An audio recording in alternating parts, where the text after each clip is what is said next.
ጤና ተቋማት ተደራሽ ከማድረግ አንጻር ከዚህ በፊት የነበረን ሁለት ጤና ጣቢያዎች ነበሩ።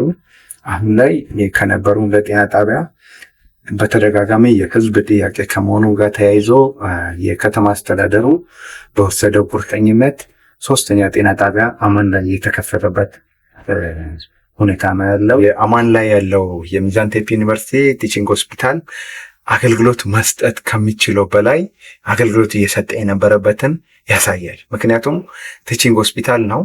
ሪፈራል ኬዞችን ማስተናገድ ሲገባው እያንዳንዱ በጤና ጣቢያ ደረጃ በፕራይመሪ ሆስፒታል ደረጃ መታየት ያለበት ኬዞች ወዴት ነው? ወደዛ ሆስፒታል በመሄዳቸው ከፍተኛ የሆነ የሆስፒታሉ ላይ በርደኖች ነበሩ። እንዲሁም ደግሞ ግለሰቦች ላይ ጫና ነበር።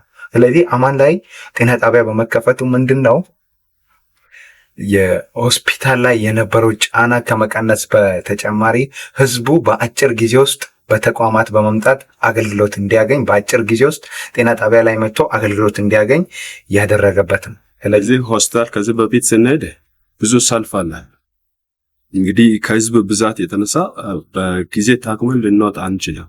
አሁን ግን ህዝብ ተቀንሶ በጊዜው ታክመን በጊዜው የሚያስፈልገን እርዳታ እንድናገኝ እዚህ ቦታ ጤና ጣቢያ መከፈቱ ለአካባቢ እዚህ አካባቢ ላለ በጣም በቅርበታ ጥቅም ይሰጣል።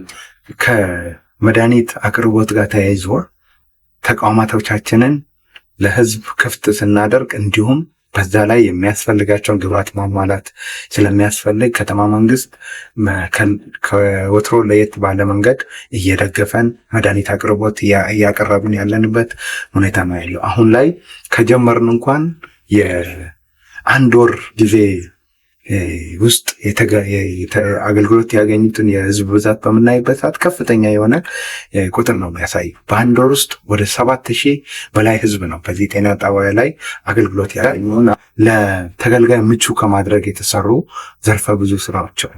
ለምሳሌ አንደኛው የጽዱ ኢትዮጵያ ኢኒሼቲቭ በነባሩ ጤና ጣቢያዎቻችን ላይ የነበረው ነው እና ሁለቱም ጤና ጣቢያዎችን እንደምታየው ሚዛን ጤና ጣቢያ ላይ የተሰሩ እነዚህ በማህበረሰብ ተሳትፎ በባለሙያው ተሳትፎ በጤናው ጽህፈት ቤት ተሳትፎ እና ድጋፍ ከፍተኛ የሆነ ለተገልጋይ ምቹ ተገልጋይ ወደዚህ ተቋም ሲመጣ ተቋሙ ጽዱ ሳይሆን ለአገልግሎት አሰጣጥ የማይመች አይነት የነበረበት ወይንም እንደ ጋቸብ ጤና ጣቢያዎች የነበሩበትን ተቋማትን ጽዱ ማድረግ ለተገልጋይ ምቹ ማድረግ የሚለው የመንግስት ኢኒሼቲቭ በመቀበል አሁን ላይ ተቋማቶቻችን በእኛ በሚል መርህ በጣም ጽዱና ምቹ አድርጎ እየሰሩ ያሉበት አመት ነውና ተቋማቶቻችንን ምቹ ጽዱ ማድረግ ብቻ ሳይሆን ተገልጋዮቹ ሲመጡ ደግሞ መድኃኒት ኖሮ አገልግሎት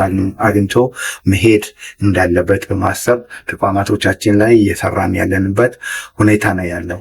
ሌላኛው ይሄ አማን ጤና ጣቢያ አሁን ላይ አገልግሎት የሰጠ ካለው ሌላኛው የእናቶችን ሞት ከመቀነስ አንጻር በጣም ዘመናዊ የሆነ አልትራሳውንድ ማሽን በመጠቀም እናትየው እንዲሁም በሆዷ ያለው ጽንስ ምን ደረጃ ላይ ነው ያለው የሚለው በጣም ዘመናዊ የሆነ ስለሆነ በጣም በተደራጀ መንገድ ይሄን አገልግሎት ስለሚሰጥ የእናቶችን ሞት የመቀነሱ ስራ እየሰራ ያለበት ሁኔታ ሲሆን ይሄን አገልግሎት የኛ ማህበረሰብ በመምጣት እንዲያገኙ አሁንም ግብዣይን ወይንም ጥሬን አቀርባለሁ።